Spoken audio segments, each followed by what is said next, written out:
It's 7 o'clock. I'd like to call the meeting to order. It's the Lee Select Board meeting. It's January 17th. Our first order of business tonight are the open session minutes from January 3rd. Mr. Chairman, I'd make a motion that we approve the open session minutes from January 3rd, 2022. I'll second that. If there's no further discussion, all those in favor? Aye. Aye. Aye. I think we had a comment out there. Comment, Kathy? You with your red pen? 2023. 2022, this says. Yeah, this. Oh, so you're right. So the agenda's wrong. So I'll amend my motion if I could to read 2023. Thank you. Correct. Kathy, do you really expect us to know what year it is? I don't know what day it is.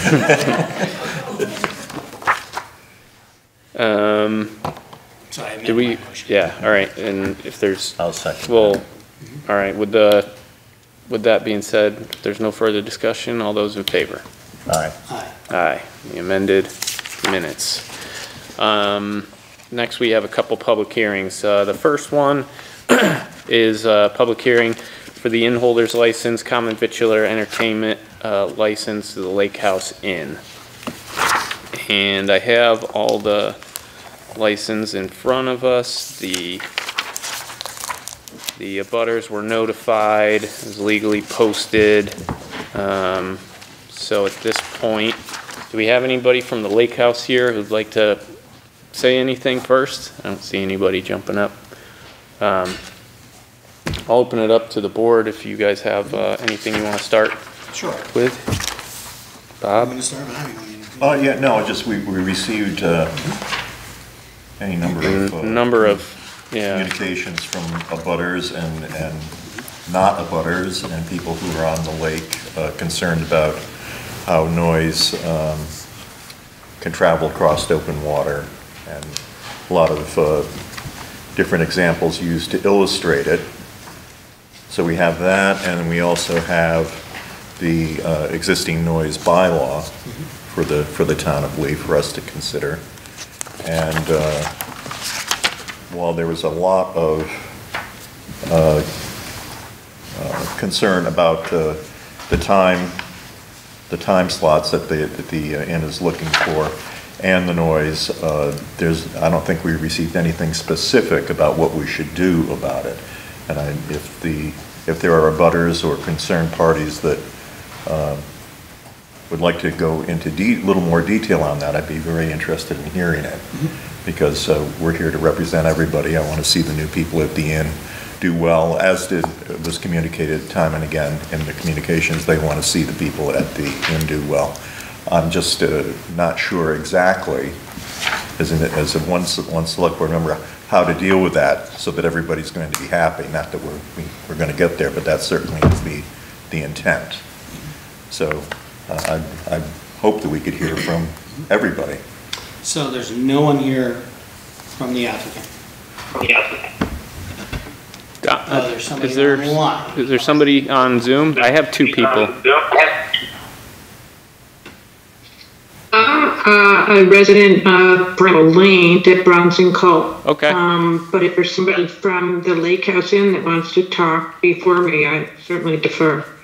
Yeah, I think we were just trying to see first, before we get to any of the abutters, we were looking for, I see one other person on Zoom, just wondering if we have anyone from the Lake House, but it doesn't appear so.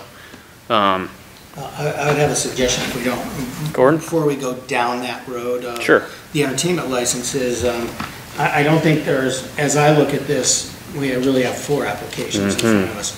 I don't have a problem with the inn holder's license. I don't have a problem with the common vic license.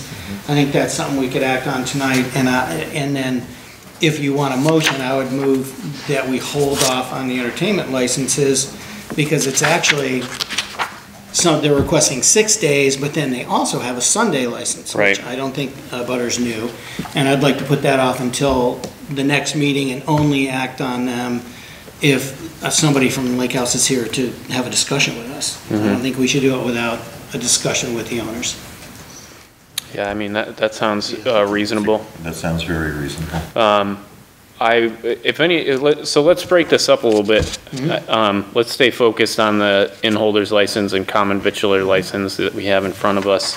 And I'd invite anyone, unless you guys have anything further on those, I'd invite anyone from the public who wants to specifically comment on those licenses to speak, and we'll kind of handle the entertainment license at a further time. So if there's anybody in the public who would like to ask any questions, comment, this is the time on the common victular and in-holder license. So I'm not hearing any comments. I don't see any hands. I'd entertain a motion for approval of those two aforementioned license. Yeah, I'll make a motion that we approve the common victular license for the Lake House Inn, as well as the in-holder license for the Lake House Inn. I would second that. I have a motion and a second. If there's no further discussion, hearing none, all those in favor? Aye. Aye. So that brings us to, I think, what everybody's here for, or not, maybe not everybody, but quite a number of people are here from, is the entertainment licenses. So there's two, and the applicant is asking for, the first permit is the weekday permit, which includes Saturday. And they're looking for 8 a.m. to 12 a.m. So they've been run all day, Monday to Sunday, or Saturday, sorry. Sunday is requires a different permit, which, and it's just the notes on the bottom here, they're requesting up to a 5-person band, music inside and outside, the grounds in the building. That's sort of what the gist of the permit is asking for the weekday, just for everybody's information. And then what they're requesting for the Sunday is similar. 1 minute less. 1 minute less, so, and then all the other is the same, grounds inside and outside the building. Well, Mr. Chairman, if it was appropriate before we get, since we don't have an applicant here, I don't want anybody to waste their time. I would make a motion that we, officially make the motion that we take no action on these two, except for to move them to our next agenda for our next meeting, and request that a representative from Lake House is here to discuss the issues with us, prior to having any further discussion on this issue. I will second that. All right, I have a motion and a second. And I think at this time, being that this is a public hearing here, if you guys want to say anything further, I'll allow that first, and then I'll invite the public who's come to just speak and comment. But no, I can't do anything until we hear from you. okay. I don't know.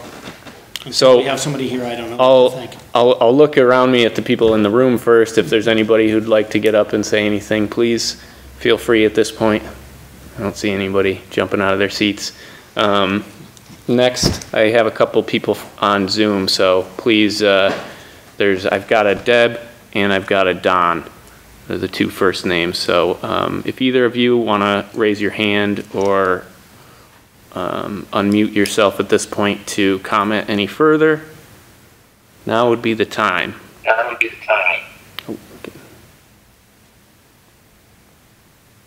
Okay, I give Donna a second to jump in. My only question would be, is this a typical request?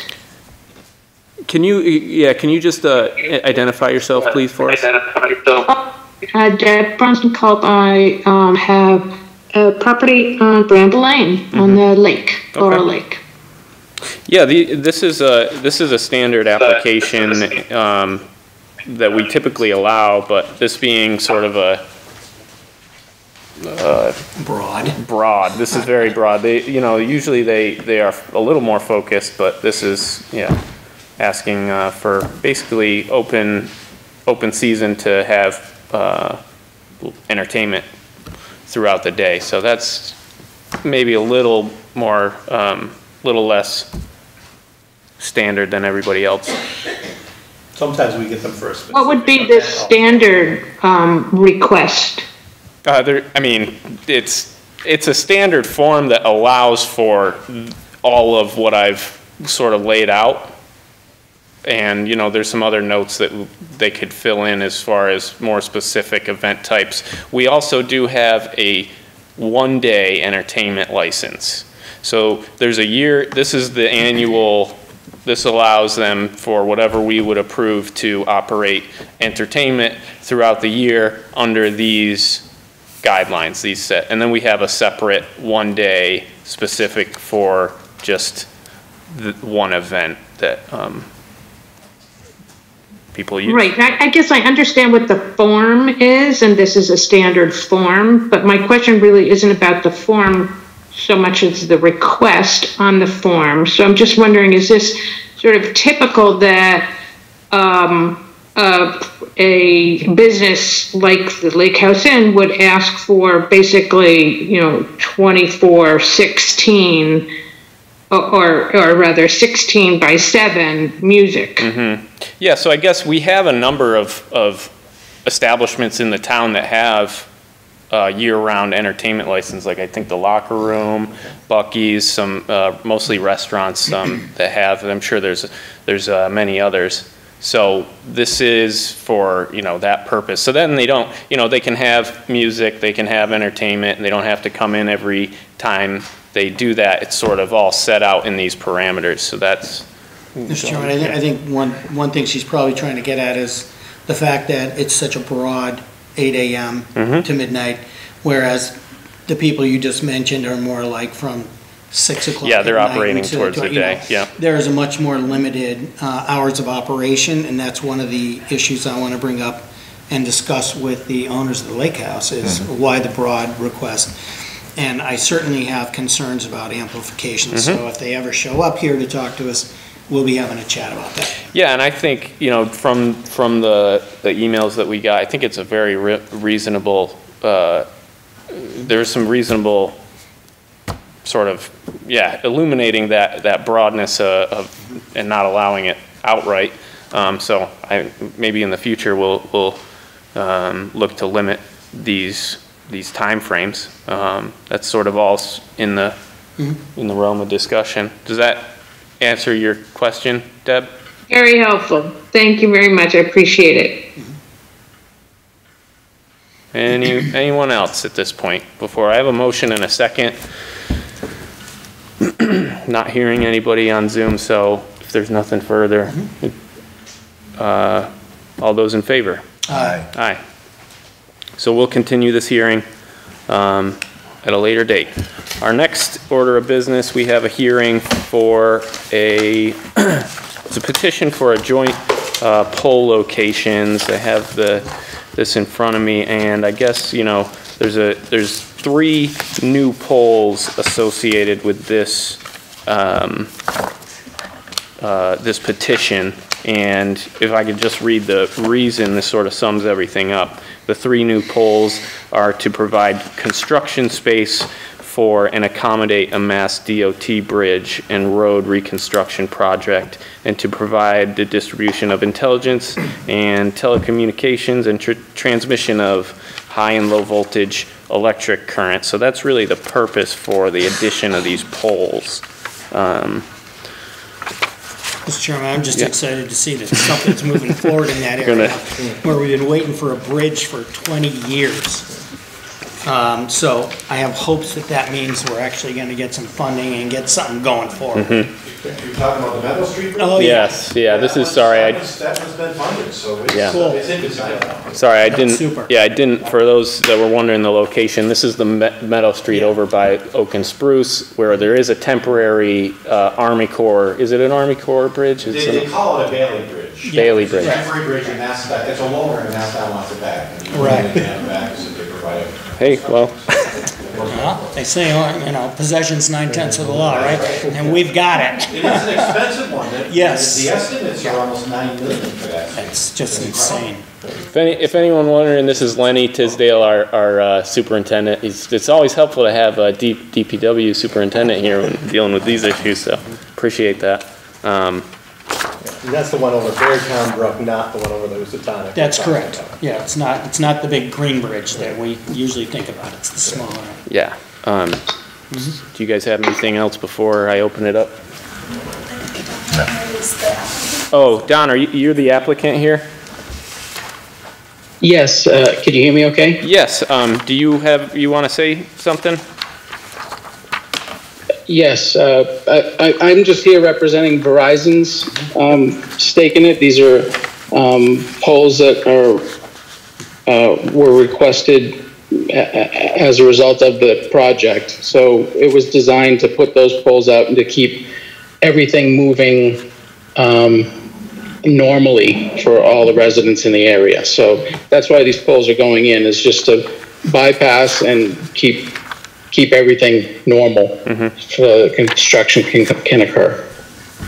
Great. So if you guys would allow, I'll open it up to the public if anybody has anything they'd like to comment on this time. Seeing none, I'd ask for a motion for approval of the petition. I'll make a motion that we approve the petition for the joint or identical pole locations at the designated locations. I'll second that. And if there's no further discussion, all those in favor? Aye. Aye. Next order of business, we have public comment. So now's the time. If you'd like to make a comment about anything going on in town, feel free. In 2023. Yeah, 2023. I'm glad you said that because there was quite a few things going on in 2022. But at any rate, I'm Kathy Hall. I think I'm the chairwoman of the Lee Youth Commission. I only have 4 things, okay? So the first is, so many people have been asking about the black drape in front of Memorial Hall, and it is to honor Frank Consolati, who died a few days ago, a week ago. His services were today, and the reason for that recognition is because he served so many years in the town of Lee, especially on this select board. So for people out there that are wondering why, that's the reason. Then, the ice rink. We know it's being used. Right now it's a little bit mush, but it's still solid. And one of the signs of it being used is that we keep having to move the nets off the ice, and today we actually picked up some hockey pucks. So we know that people are using the ice, and that's great to see. But we would ask people, please be aware that with this weather, it might not be safe, and we don't want anybody getting hurt, and we don't want that liner being destroyed, because if that happens, we won't have any ice. The third thing is people have been approaching me, and also at our Lee Youth Commission meeting, people were saying that other people, as well as themselves, have noticed the odor coming out of the Green Theory building. So I just wanted to make people aware that there are concerns, and that this board... We spoke about it at our last meeting, and we will be following up on that for sure. That's why we wanted to have a discussion at town meeting and possibly adjust our bylaw once we figure out exactly which part of the process is creating the smell. Because again, I think I brought it up at the last meeting specifically, because I get approached by people all the time. In fact, just yesterday, I got another text message from somebody complaining about the smell. So I will reach out to to the owner, and we'll and I've already done that once, and so he finally got back to me. So now I'll get back to him, and I'll have a discussion, and then I'll be able to talk to the board and to the public more about which aspect is creating the smell to come out of that building and be so offensive to so many people, and see what we can do about it. Okay. Yeah, and I think this will come up a little bit later too, because we have it on our agenda, but I did speak with, Chris and I met with Harsh, who's the owner of Green Theory, and he is looking into, his engineers are looking into like retrofitting the filters, and they're in a process to mitigate that We was going to impact. provide the board an Thank update Yes. on when the new components of that would be available, so, for installation. Yeah, so. and the one reason I brought it up early and to make it public is I may support some kind of a warrant article that actually restricts any further issuance of permits for whatever it is that's making that smell. I don't think it's the growing, I thought it was more the processing, but again, we have to get Right. that figured out.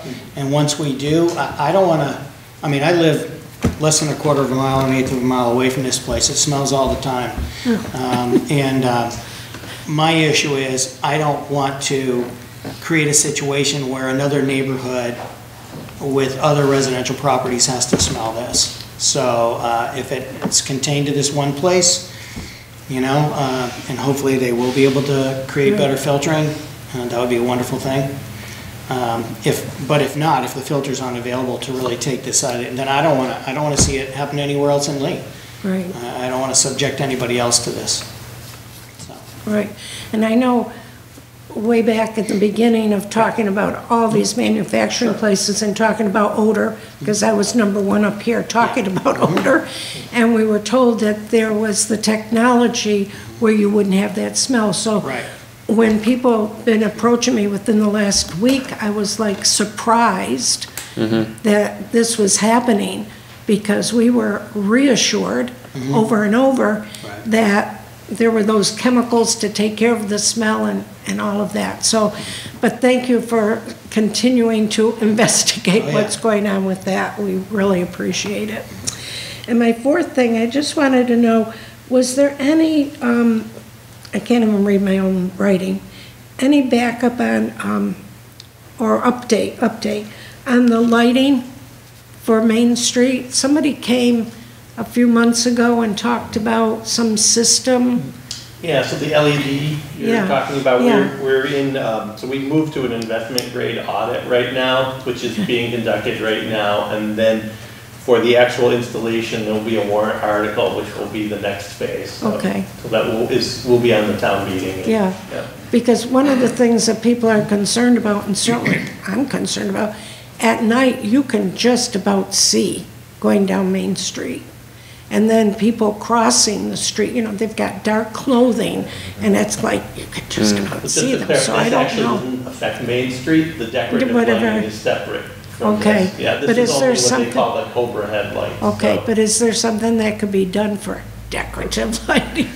Yeah, so you that's know, a different, that will be a different different issue, contract, and yeah. it's much more Okay. expensive because of the Right. decorative light, and there are already LEDs actually, so we wouldn't be benefiting from the energy savings on those, it would just be, Okay. the only benefit would be able to add other features to them Yeah. by adding what they call a smart LED instead of Yeah. a regular, but they're already, an energy efficient light in those, so. Are you concerned about the visibility, Kathy? Yes, Yeah, yes. okay. Because it is so dark, you know, and people crossing the street, as I say, they're, you know, most people are just wearing their dark clothing or a dark winter jacket or something, and you almost have to be on top of them to be able to see, and, you know. Well, I would hope that people are taking advantage of the push buttons and the flashing Right, lights. yes, and the And there's flashing only, light, that's well, there are something only a new. few of them. I Right. know in talking to the chief, the police chief, that there are thoughts about trying to get more and grants and other money, and maybe we just have to do Right. it through town meeting to Right. get a few other locations that are used quite a bit at nighttime especially, Yeah. I agree. Right. And I've watched many people cross these, and they're not even pushing the button, they're just stepping Right, right out. just stepping, yeah. It's like, man, hit that button, because at least Yeah. it lets the drivers know Right. that something's happening, Right, and, so. We are looking at that for Housatonic Street. Yeah. And we Yes, may be able yeah. to have a better update, but it's in the phase of approval through MassDOT right now. so. okay. And then you made me add one more thing to my list, I'm sorry. I just want to know, do we still have ARPA money? We do have a small remaining pool of money, Okay. right? Yeah, there's, it's around 80,000. Yeah, I was gonna say. How Which we're how kind of much? hanging around 80,000 right now. 80,000? Okay. You thinking of putting your hooks in that, Well, Kathy? well, yeah, I thought maybe if I could have maybe 50,000, I could do something. Ice cream social? Yes, absolutely, yes. Thank you so much. welcome. Thank you. Anyone else, public comment? If there's no other public comment, we'll move into general business. We have an update from the Agricultural Commission, which I think we have a representative here. Hi, I'm Mary Britton. I am the chairperson of the Lee Agricultural Commission. The purpose of the commission is to promote agriculture in the town of Lee and to support the town boards. We currently have 5 members and there's still space for 2 alternate members. The members have personal experience in agriculture. We've attended workshops and conferences, and we have resources from various state boards and other organizations like the Farm Bureau to help us make informed decisions for the town, to assist the town. Recently, we worked with the planning board to help update their bylaw regarding livestock in town. And early on in the Ag Commission, we helped pass the Right to Farm bylaw. Mm-hmm. So did you have any questions for us? Yeah. I don't, nothing comes to mind. I mean, How often that's do you great. meet? We meet once a month. We meet the second Tuesday of the month at 6 o'clock here in Town Hall. And what's on your agenda, and what's on, like, in your future? What are you looking for?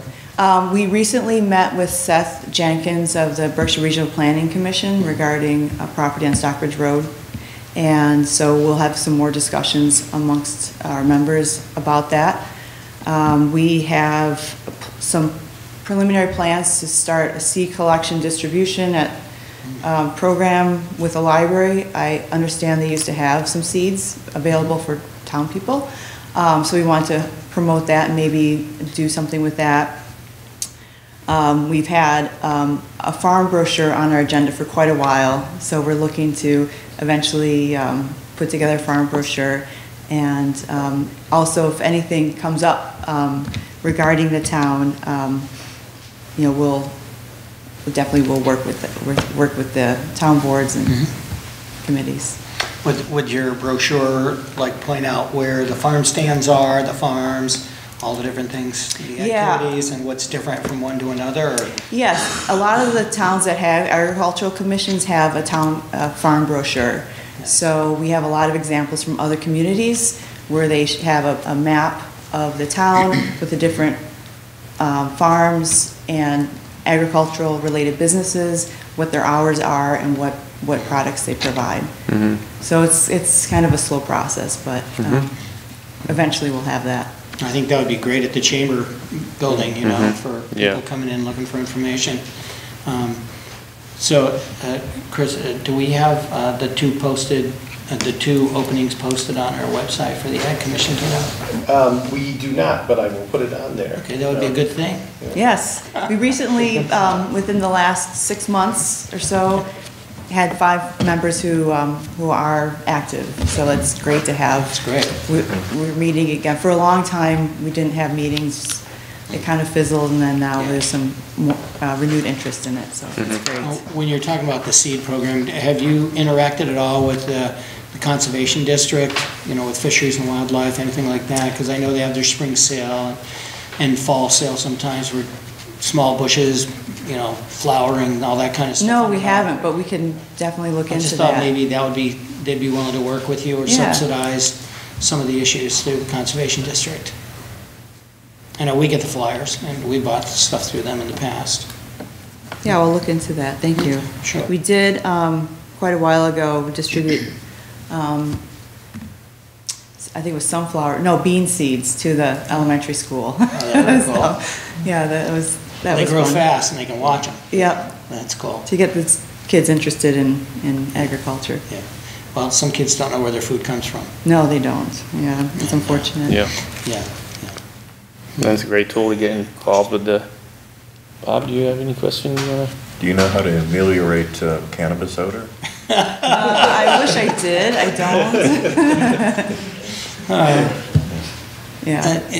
Is the Ag Commission somebody who would be involved if we wanted to expand community gardening type Absolutely. thing? That's through you guys? Absolutely. Is there maybe there, I know that right across the street here in the Zabians building, there's a bridge. I don't know if you have any contact with them, but they do run a community garden in Great Barrington for people who, you know, have food needs and who come and plant gardens, but I can't imagine that they wouldn't want to, you know, work with you folks, or you may be able to get some information from them on how they get started and whatnot, but we do have a lot of land, the town-owned land, that we Right. could at least make a try. Do we have some community garden space that we're? Yeah, so I we thought we have did down at have the church. some. we Down at do. the church. And they At the just school. added a new one at, or they're adding a new one over at Brown Memorial. Great. And so the lady who is involved in that is also meeting with Seth, that met with the Ag Commission, so that's kind of another thing that's been talked about. Who sponsors that? Who have you been? Well, it's at the talking to? church right now. We did put some ARPA money into that as well for some, no pun intended, but seed money. Yeah, okay, And, yeah, sure. so- But it's through the church itself, or is it through a The church is separate sponsoring the community? land for it, and I'm not sure, because it's on church property right Sure, now, but, sure. and then the ARPA money. After that, I'm not sure. I know they are doing work with Green Acres as well, but Okay, I'm not sure what okay. other funding, yeah. I believe there's also some gardens at the elementary school. Yes. Yeah, okay. Well, one it's of just, if we could just, like, Yeah. tie stuff together and consolidate everybody's efforts, it Right. might, again, not to, you know, bear more fruit, no pun Yeah. intended, but, you know, it might just be a lot easier if we have a coordinating body, and the Ag Yeah. Commission sounds That'd be, yeah. like a great way to go. One of the things we did talk about early on, earlier this past year was about like food insecurity and Yes, and yeah. available space for people to grow their own food, given that, you know, things are changing with the climate and the weather. Yeah. Well, very good. Well, that would be helpful. Does the Agricultural Commission have any involvement in the farmer's market out here? I mean, I know that's kind of independent, maybe independent of what you guys would. We don't, Yeah. no, we don't. Do you have any discourse at all with the food pantry, with Sue Moore or that group? No, No. just curious. Yeah. Yeah, I'm not sure if they take excess produce or whatever, but some towns have programs where they do that. Farmers will donate excess. Again, I know that there are very active groups around right now that are doing that, and I can get to Yeah. you later about that. That'd be great. That's something we would definitely be interested in too, getting, having that option to provide, Sure. you know, fresh. I think Great produce. Barrington does a lot, and same with maybe Sheffield, but I think Great Barrington especially is involved Well, in the that. Ag Commission could be a good connection between the food pantry and the farmers when there's Absolutely. excess. Yeah. I If you know- have contacts for I us, do. for Great Barrington, it'd be great. Okay, Or so the food pantry, or any of these organizations. I've seen where they do, like, I think they call it cleaning, where if there's excess things that are gonna, you know, that aren't gonna last much longer, Yeah, they'll bring right. people in to pick just for the Right. pantry, so. yeah, they've done that. Okay, very good. Well, I should come here more often, get all sorts of great ideas. Oh, there you go. Where have you been? We've been around. Well, So, thank you very much. well, thank you. Thanks. Thanks. Our next order of business, I believe we have a presentation from the Historical Commission. We have Susan here. It's not, Not quite a presentation, it's not but a presentation, it's a request. request, right, yeah. We are requesting that the select board ask the building inspector to inform the historical commission when there's to be demolition. There's some buildings that have disappeared, well, I can think of one on Main Street, Hubby's Cabin disappeared. And the historical commission didn't have any opportunity to go out, photograph, document, take history. This isn't a demolition delay Right. at this point. Right. Not to say that we aren't looking at that seriously, but we would like to be notified if there's to be demolition work. Okay. Oh, Fair? yeah. Okay. I went to the building office, and they suggested I approach you and ask you to ask them. Yeah, I They think just had a terrible debacle in Stockbridge, as I'm sure you know. They're one of Daniel Chester French's garden. Yeah, that little gazebo. Yeah, and their bylaws really weren't set up in such a way to protect those. It was on a list. Because of the size of it. Because of the size, which is, I mean, Anyway. there's more. There will be more discussion about it. This is just simply asking to be notified if there's to be a demolition. Great, Okay? great, thank you. Anything else you want to tell us about the Historical Commission while you're standing there? Excuse me? Anything else you want to tell us about the Historical Commission, or are you fully? We're Fully really aboard? involved in the inventory now, Okay. getting the, there are, and part of this demolition request is that there are still about 200 or 300 buildings that are not on our inventory that qualify. So some building, like the one next to Loring's, disappeared, but we didn't know about it. So yeah, there's many properties that are yet to be inventoried. We're doing our inventory, which the for phase 1 will be done in June of '23. And then we'll be applying for another one because we have several more buildings to be done. We are researching demolition delay. We're involved in finding where to put historic markers throughout town for designated local historic districts that are really just National Register honorary designations. They really aren't. Right. Anyway, and yeah, we're working hard. How many members, active members do you have? We have 5 members. 5? We could use about 2 or 3 more. Okay. Is there? And I do They are think on that's my on, list. that Okay, is thank on you. the website. Are we limited to membership? I think 7. 7? Great. Yeah, All right, so that is on the list, good. yeah. how And we often do meet you once a month. We're supposed to meet every other month, but we've been meeting more than that. We've been sometimes twice a month in this past year. And do your members, are they the actual people who do this audit, or do you have? No, we've contracted with Mass Historical Mass Commission. We got a matching grant Great. that we were awarded last spring that goes until June of this year. So they've hired a consultant, Yeah. Brian, Make Knight them in. Consulting, yeah. And we'll be applying for another one next year. Super, great, well, thank you very much. Okay, thank you. Our next order of business, we have a complete streets program here. Lenny kind of put this together for us. I remember you mentioning it during a master plan committee, and then I asked you to explore it a little further. So, I mean, is there anything you want to walk us through here? Are you aware of the complete streets? I mean, I can run you right through with the inception and what it's all about. Why don't you do that for the Okay. people who are watching at home, So- and then everybody will know what we're talking about. So the complete streets it formed from a green directive by MassDOT back in like 2016. It's for intermodal to cross with active transportation, like biking and walking.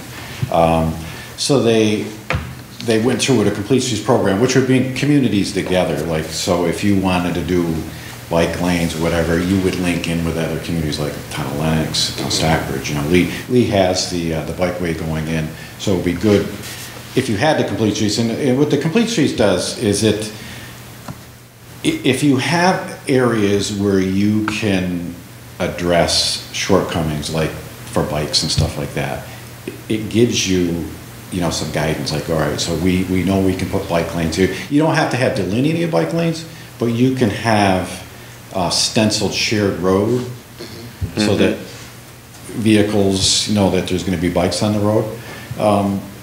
So there's 3 phases to the complete streets. So there's the initiation, which it's just a boilerplate letter that we submit to MassDOT, and it just said that we want to be a part of the complete streets community. And then there's tier 1, which is just a grade point average. So they'll look at your program and they'll say, yeah, the town of Lee looks like it could be a successful initiation. So they'll give you a grade point. And it has no bearing. They're not using it as your master plan. So they'll give you a grade point. You have to exceed an 80.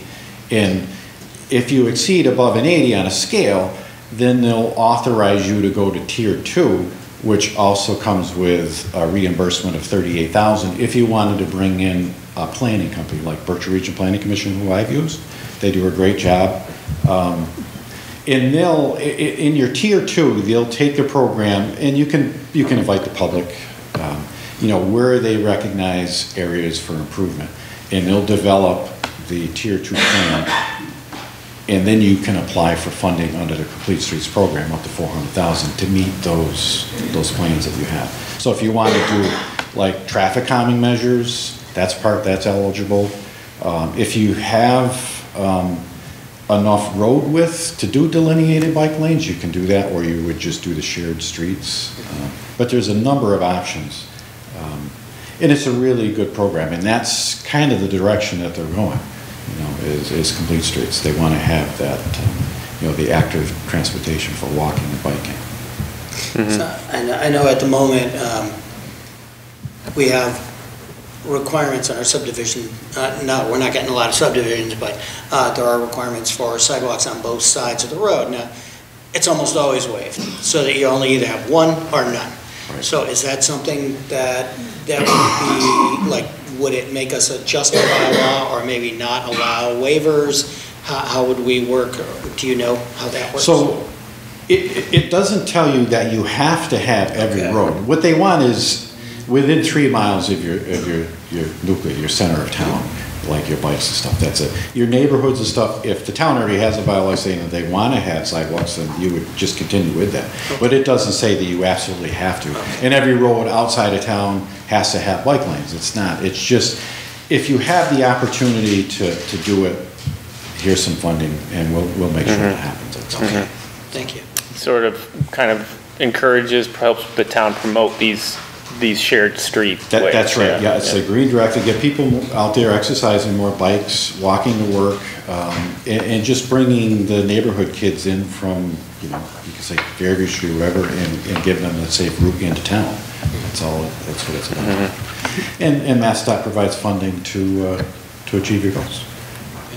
Sean, I was going to say, the master plan, it seems like there's been a lot of talk about more walking and biking opportunities, so I think that was part of why this kind of came up. Lenny came to a master plan meeting, and we explored some of these ideas and talked about this. And this is something that I thought maybe we should look into a little further and even act on. And it seemed like a good program. Helps get some funding from the state. Helps us kind of categorize and redevelop the streets in town a little bit, and then add some infrastructure to it, Oh, absolutely. So, and Lenny, a lot of other Berkshire towns have signed on with this, right? Most of them, right? There's not very many left that haven't. Lee is an outlier right now, but Lennox, Stockbridge, even Beckett, they all have Complete Street policies. They're like tier 2. But I've already gone through the prerequisite classes to be the contact person for us, so I can do the letter of intent, which is boilerplate from MassDOT. Is that what we have in front of us here? That's probably what we have from me. And the other one is just a policy that, DOT's gonna look at and say, yeah, this definitely qualifies. We're gonna let them go to tier 2. And it will, because they scored a 98. And it's not our Bible, we don't have to use it, but you wanna have a good score going into the game so that they'll offer you tier 2. Mm-hmm. And you get reimbursed. It's kind of like the Chapter 90 program. It's reimbursable up to $38,000. So if you want to have Berkshire Region Planning Commission involved or another consultant involved, that'll do a comprehensive look at your roads and say, and create connectivity to even like Lennoxdale or the surrounding neighborhoods, Abbey Court, Bradley Court. They'll be able to identify that and say, you can narrow your roads down to 10-foot 6 travel lanes, which will slow your traffic down. It'll give you delineated lanes. They'll look at it and give you a better idea. Okay. Yeah, I'd be interested in pursuing this further if we want to enable Lenny to send forward a letter. Do we need a motion to that effect, or do we want to? Yeah, I would think that we would want to move that. Is this the letter that's suggested to be sent? Yeah, that's the boilerplate letter. Yeah. Then I'd make a motion that the board empower Superintendent of Public Works Leonard Tisdale to sign the letter to Mass DOT concerning the Complete Streets Program Administrator. I'll second that. Any further discussion on this Complete Streets letter? I guess my question would be, we submit the letter, we hear back from DOT, they sort of categorize us, put us in a tier, and then we kind of just go from there. So what they're going to do is, I'll submit the letter of intent, and they'll say, great, we were waiting for Lee to do this, and we're happy that you're doing it. And then they'll reach out to me and say, well, can you do a draft policy, which we have the draft right there. Right. I said, well, we have one right here. So the select board can look at it and say, yeah, this is probably gonna work well for us. I'll send that into MassDOT, and then, you know, it could be a week or two or more, they'll grade it and they'll say, great job. Now we're gonna authorize you to go to tier 2, and here's, you know, your 38,000 for funding if you wanna have, like I said, Berkshire Regional Planning Commission, there's a number of people to do it. And that's how it starts. And once you have Berkshire Regional Planning Commission or another consultant involved, and they identify projects, they'll bundle that into your tier 2 application for your funding too. So it's killing two birds with one stone. You're going to submit your policy, they're going to approve it and say, well, great, now we can go to the next phase and we'll fund these options that Lee's presenting. Similar to what we did with MVP, we got a grant from the state to do the plan. Once we have the plan, we can then get money to address issues we found in the plan. Yeah. It's up to 400,000, and a lot of the grants now are really tied to complete streets. They want it. They you know, like MassWorks and stuff. That's one of the checklists. Is, you know, are you a complete streets municipalities? Okay. It really helps to have it. It doesn't hurt anything. Right. So it's good. I have a motion and a second. If there's no further discussion, hearing none, all those in favor? Aye. Thanks, Lenny. Great. Thank you. Next order of business, we have a application for an amendment. It's a change of the corporate structure from Silverleaf Resorts, and that's, they're doing business as Oak and Spruce. So basically, my understanding is this is a simple change of their corporate name, LLC to INC or other way. Inc. to LLC. Right. Okay, there's the other way. Maybe we have somebody here. Do we have somebody? Yeah, come on. If you'd like to come up and just kind of explain. Yeah. Hi, I'm Cindy Coach. I'm the general manager at Oak and Spruce Resort. I call it Oak and Spruce Resort. Yeah. I've been there on and off since 1998. So, but yes, we're applying. So we are, our property is owned by Holiday Inn Club Vacation. Holiday Inn Club Vacations is out of Orlando, Florida. And they bought Silverleaf Resorts, Inc. in 2015. And legally, a name change from Silverleaf Resorts, Inc. to Silverleaf Resorts, LLC for that group was initiated. So that's why we're applying for it. It's just a name change. But the parent company is Holiday Inn Club Vacations. All the same, yeah. Okay. So this is, I assume this is holding up something without the name change. Is there a problem I there? don't think so. Or, okay. I don't think it's holding up anything. I've got all my licenses. It's not holding up anything to my knowledge. Hope it doesn't cause you any trouble with those licenses. Not causing it, no. It's not causing it. By making the change, I mean, you know. Right. The Yeah. paralegal who works at our corporate office noticed the name Silverleaf Resorts, Inc., did some research, and I think there was a request maybe in 2019 or 2020. I don't know. I think right before COVID. Right. And then, Kind of. and here we are. Okay. But it's So- not holding up any licenses at this point. Yep. So anything we've issued doesn't need to be reissued with with the LLC on it or anything? Do you know, because we've issued a number of Right. issues to, not just liquor licenses, but other. Common other vitular, kinds of yeah. things. Right. No, those have already been issued for Okay. 2023. With LLC? Yes. Okay. With With Inc. Inc., so do No, we need to reissue? I think. Well, once you guys approve that change, Right. Sabrina will go back to the ABCC with that, and then that may trigger us to just to might reprint need to it, but reprint it's it. not, That's- not a big deal. Okay. Yeah, I just didn't want to have you held up on things that we could take action on here now. Right. Okay. No, I don't, I'm not being held up.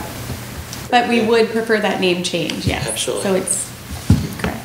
Okay. So yeah, I'd entertain a motion. Not sure what the motion would be, maybe to approve the change of the corporate structure. Yeah, I'll make a motion that we approve a change to the corporate structure from Silverleaf Resorts, Inc. to Silverleaf Resorts, LLC. I'll second it. And if there's no further discussion, all those in favor? Aye. Aye. Thank you. What do we have next here? All right, next order of business, we have a one-day alcohol license of the Lee Sportsman Association. I have here the applicant, John Palustri. Palustri. This is for a fundraising dinner, 3 p.m. to 10 p.m. It's gonna be at the Lee, no, it's gonna be at the, oh yeah, the clubhouse in the, at the Lee Sportsman Association.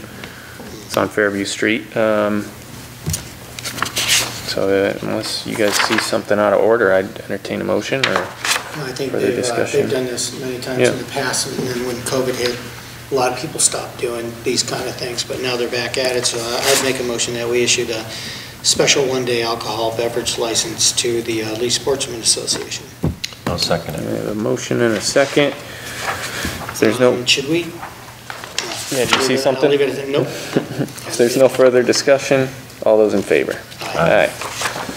All right, next we have petition to the land court, and this is in regards to the Laurel Lake property that we issued to the Mount. I think we have Susan. You want to come forward and speak to any of this at this point? Sure, explain it to everybody what's going on here. All right, and Chris, I might need your help on that, because I'm not an expert on the, but I think this is fairly perfunctory. The purchase and sale agreement has been signed. We have to subdivide the 1.39 acres off from the larger parcel of Edith Wharton Park, and the lawyers for all sides, Lee, Lennox, and the Mount, came up with a plan which found that it was probably easiest to take the property out of land court, which I believe is a rubber stamp process to deregister it, and then it only needs to go before the zoning board. There's plenty of road frontage in order to subdivide the 1.39 acre parcel. And the only big question mark is, because of COVID, the land court is really backlogged. So I think we're probably looking at, I'm hoping for like a midsummer closing, but it's just hard to know. So, but it's, my understanding is it's strictly procedural. Yep. See, you didn't need any help. I concur with everything. All right, good, thank you. So yeah, we have this is a drafted motion here. Yep. And I would entertain motion to deregister. Yeah, and you just want to specify, and I will say, so in the motion, we were saying the chair of the select board or the town administrator, but our new special act has been, as you know, been signed by the governor, which so it should be you, Sean, to sign that based on that special act. So very good. You want to just read this and second it? Yeah. And just say chair of the select board. Yeah. I move that the select board vote to submit a petition to the land court to deregister the property located at Laurel Lake Crossroad, owned by the Lennox and Lee, a portion of which is under agreement with Edith Wharton Restoration, Inc., and authorize the chair of the select board or the town. You can leave that out. All right, yeah. To execute any and all petitions and or other documentation of the land court to effect said deregistration. I'll second that. Motion and a second, and if there's no further discussion, hearing none, all those in favor? Aye. Okay. Great. Thank you. Yep. Thanks. That brings us to our last item of general business. We have this discussion of non-retail marijuana licenses. We brought up, Gordon brought up last meeting, or, you know, we've been talking about. I just wanted to reiterate what we kind of talked about, Kathy had in our public comments. Chris and I did meet with Harsh to start looking at, Harsh Patel is the owner of, it's Green Theory. Green Theory. To look at impact fees as he's now in operation there. So we did discuss the smell issue with him. We brought that up to him. This was just last week, I think on Thursday. We met with him. Yeah. So I just wanted to report that to the board. He, you know, he is aware of the issue that, you know, was raised about the smell. He brought it to his engineering team. They're looking at, I believe he said carbon filters, right? I think that was what they were going to retrofit and look into some new carbon filter. And he did mention reporting that back to the board at a certain, he didn't Yeah, so- specify exactly I have when, in our but notes by June 30th. That's- Yeah. yeah. Also, I was doing my homework, and I realized that when this issue was, when the special permit was issued, that there is mandatory, I think, a 1-year review. If for any reason we go forward with other permits in the future, I'd say we need to shorten that to more like a 6-month review or something by the board. Just to make sure everything is going okay. But I think I'd like to have us research when that is. When should we have that meeting? You know, I think it's once they started producing, so I think that just happened, you know, late summer or I think it was even October, fall. yeah. I it's think it was, yeah. So, yeah, I think we just need to have that, some kind of a trickler file or something that would remind us to just call them and have, it's just a discussion. It's not, you know, nothing bad, but I think it's hey, how you doing and how can we work better together? Yeah, I think Kind of a meeting. that makes sense, to adjust our special permits for sure. And then, you know, ultimately, the discussion becomes about, reducing the number of permits that we're issuing, you know, which, refresh my memory, Chris, but I believe we've issued 2 retails and 4 cultivation and manufacturing for a total of 6, but I could be wrong. There might be 1 or 2 more that we've. Yeah, no, that sounds right. Before, I can Well, check some while of you're these talking. We had this, We did expire, so, well, we had almost all of them done. right, and then I did have a breakout at our last meeting, we Yes. looked at a breakout, I can't remember exactly if it was Yeah, give me 1 5 or second, 6 I'll or get that something for like you. that. So I guess that's sort of where the discussion is heading, as far as reducing the number, because we can, and again, if my memory serves, we can issue up to 14. Yes. A mix. Of a mix, which maybe didn't seem like a lot at the time, but now, you know, being that we're a number of years into this and having some impact issues to the town, it might be time to sort of look into reducing that number, so. See what other towns have done too. Because you know, we weren't the only town that issued growing licenses and whatnot. Other towns, they're really going full force in some other, you know, so what's the market gonna bear? And I think that may be why nobody's knocking at our door right now, because the market's pretty well taken care of, and now New York's opening up, and Upper New York and some other states are opening up with their growing, and so I think we're gonna find that, you know, what we thought was a good cash cow in a way, it just isn't gonna be, you know, and create jobs and whatnot. You want to read it? Okay. Right, if I'm sort of hearing, I think we have two retails for Canna and Sweetgrass now. Sweetgrass also has a manufacturing permit, Canna also has a cultivation permit, and then we have 2 other cultivation manufacturing, I think joint, so those are actually, we have 4 others, because Green Theory has a cultivation manufacturing and Higher Purpose has a cultivation manufacturing. If my, Didn't some of Yeah, those? I can Am read I- it. You've am got I- it is here. that what- but Yeah, I- so Canna has a retail, Canna Provisions has a retail and a cultivation. Forest Wilds changed to Sweetgrass. Sweetgrass They have a Wilds. retail and a manufacturing. Green Theory has cultivation and manufacturing.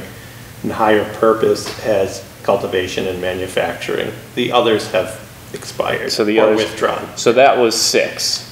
6 We have issued non-retail, 2 retail. 2 retail, 6 non-retail, 2, so we have a total of 8 permits. The 2 retails are issued and done. We have an additional, we could issue another, 6? Yeah. Another 8, right, up to 14, or does that include the retail? So there is. We could issue up to another 6, I think. Right, yeah, so there's 2 retail is all is, but the rest could be any combination of manufacturing or cultivation. Yeah, anyway, so we're having the discussion, everyone, so I don't know quite where we're gonna land, but, it's something to think about for sure. The market is so crazy at this point, and the unknowns from New York State, Connecticut. You know, it could even be federally legal at some point. That's actually been Yes. spoken on the floor of the Right. Senate, so. You're right. Yeah, and I think it's, you know, it's unfortunate that some of these permits that were issued to sort of help us redevelop the mills expired, and that's what I would ultimately, if we were gonna leave some wiggle room to allow permits, I don't know if that we could specifically tailor it to like redeveloping something, but you know, it's sort of disappointing that that didn't happen, and those permits have expired, and now, you know, how do we sort of move forward? Because anyway, it's just okay. Well, maybe we'll continue this unless anybody has anything further. Okay, moving on. Oh, sorry, Mr. Chair. Yeah, go ahead.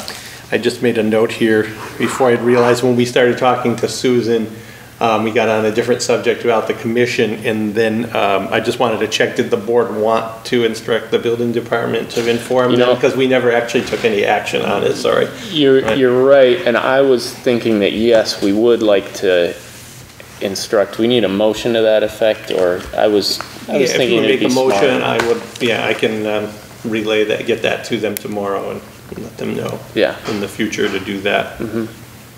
So I'd need a motion. I guess just a question. Some demolition requires permits, others doesn't. Do we want to have the building inspector notify them of all demolition coming up? Because again, the one in Stockbridge that didn't require a permit, that just came down, nobody. Well, without the permit, the building inspector may not even know that it's happening, right? If they weren't applying for the permit. Yeah, so we can only control what the building inspector knows. Point. Yeah. And also the paper, you know, it wasn't totally clear. The residential up to 120 square feet doesn't need or 200 square feet doesn't need a permit. But commercially, if it's not a single family or two family, it's up to 200 square feet, then you would need a permit. So, so that's why people should always check with the building department anyway. And just for the purpose of this discussion going forward, I think I'm going to abstain from this vote just in case. I hadn't really thought about this, just for instructions because of my job, my part-time job that I retired from. I think I'll let you two decide what you want to do. How about I'll make a motion and we can amend it if we make a motion that we instruct the building inspector, notify the historical commission of any impending demolition in the town of Lee. That stays away from the permits. He's probably only compelled to do it if there is a permit, but right. And there's only so much that he's going to know about too. So I'll second that motion because I think it's important. Just if they could at least document the historical nature of it before it comes down, maybe. But anyway, I have a motion and a second. Bob, if you have anything further, no. I ask for all those in favor. Aye. Aye. I'll abstain. One abstention. All right. We do have, let's see, discussion of marijuana, and then I do have here, correct. This is, we had a license. This is this? No. Yep. Yeah, I haven't heard. We do have a license that came up, I think, you know, somehow, I don't think it was anybody's fault, but somehow it got missed when we did our large sort of reissuing of permits. So this is a used car dealership. Is the permit? Yeah, I have it here somewhere. Class 2 auto dealer. Yeah, I lost that page somewhere. There we go. Yeah, so this is a permit for Class 2 auto dealer. It's Route 102 Auto Sales, 30 Runway Street, and they've got they've paid their fee. So I'm really just looking for a motion to approve the Class 2 auto dealer license renewal. This is a renewal. Yeah, I'd make a motion to renew, to issue a renewed Class 2 auto dealer license for 2023 for Route 102 Auto Sales in Peter Rathman. I'll second that. If there's no further discussion on the auto dealer, all those in favor? Aye. Aye. Okay, that's not happening, and Chris, that would bring us over to you, I believe. Yeah, just one update at this meeting. We have a few board openings, and I'll just list them off. They're also on our website. When you log into the main page, there's a section that says board and committee openings, and if you click on that, there'll be a full listing, and it has the email address to send any interest to. So just to just for people to know, we have openings, 2 openings still on the Community Preservation Act Committee. They've been actively meeting and working on, it's a brand new committee, but they've been working on their plan and their motion for town, their warrant article rather, for town meeting. Historical Commission, as we heard tonight, has a couple openings. Appalachian Trail Committee, again, also a brand new committee. They're getting ready to submit the final plan, but they also have 2 openings on that. Still, 5-Town Cable Advisory, we have actually no Lee representation on that right now. So there's 2 openings on that. We had a Board of Assessors member pass away earlier this year, so there is a vacancy on the Board of Assessors as well, and a vacancy on the Board of Registrars. So. Thank you, Chris. I suppose. Question? Yeah.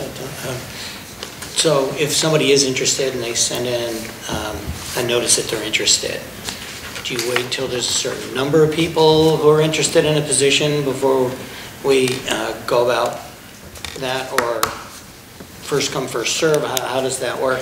Or do you keep it open for a month and then, you know? Yeah, so some of them have been open for several months now, yeah. Okay. So, and they've been kind of, so I've been sharing those with you guys, and the select board is the appointing authority on all of those boards I mentioned. So when this board is ready to act on that, you know, we'll get it on the agenda and we'll be all set to go. So we did just get a couple applications in for assessors and registrars, which, so they're, you know, we'll probably look at that at the next agenda. Great. The others, we haven't received any recent applications for, but I'll forward them as soon as we get them, so. Thank you. Okay. So I guess I just, if there's, you guys have anything further you want? Kathy recognized we lost a member of the community, a longtime selectman representative. I just wanted to take him a minute to acknowledge Frank Consolati's passing, and I don't know, Gordon, you might have known him better. I didn't know him very well, but Well, I did. I served on board with Frank for 3 years, many years ago, and got to know him that way. I didn't know him well. I knew him, but I didn't really know him well. I got to know him pretty well as a board of selectmen member, and I got to say, you know, he is someone who was always thinking about what was best for the town when he took actions here on the board. Didn't appear to ever have personal vendettas or personal, you know, put his personal issues in front of the town's issues, and he's a great guy. You know, he just wanted to do the best for the town, and he didn't just serve 3 years on the select board. He was a long-time town member, representative. And did a lot for the community, for other groups. As they mentioned today, I happened to attend the services today, and they had some great speakers, and they really listed off all the things that he was involved with the town for many, many years. So I'll tell you, he'll be missed, and his energy will be missed, and his commitment to the town. You know, and we could use a lot more people like that who are committed to serving this town. So he definitely will be missed. all right. With all that said, our next regular meeting is February 7th. I'd entertain a motion to adjourn. Should we announce our meeting tomorrow? This executive session. Oh yeah, we do have an executive. Just mention it. We do have an executive session tomorrow. We'll be talking about some real property, so as well as litigation. So that's at 3:30. Yeah. 3:30, it'll, we'll open the meeting, but then if anybody comes, we'll probably kick you out, so. It's okay. You're welcome to come for a minute though, if you'd like. Yeah, next regular meeting, February 7th. I'd entertain a motion to adjourn. So moved. And I'll second it. All those in favor? Aye. Aye.